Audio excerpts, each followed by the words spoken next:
24 giugno 1961.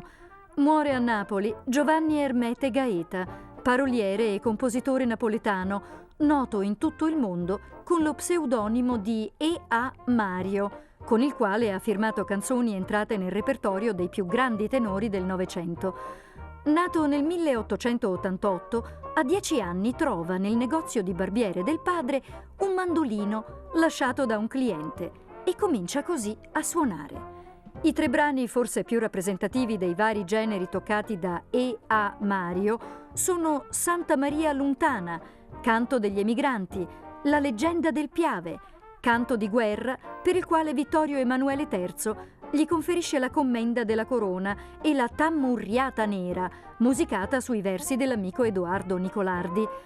Fra gli innumerevoli interpreti delle sue canzoni ci sono Enrico Caruso, Beniamino Gigli, Mario del Monaco e Luciano Pavarotti.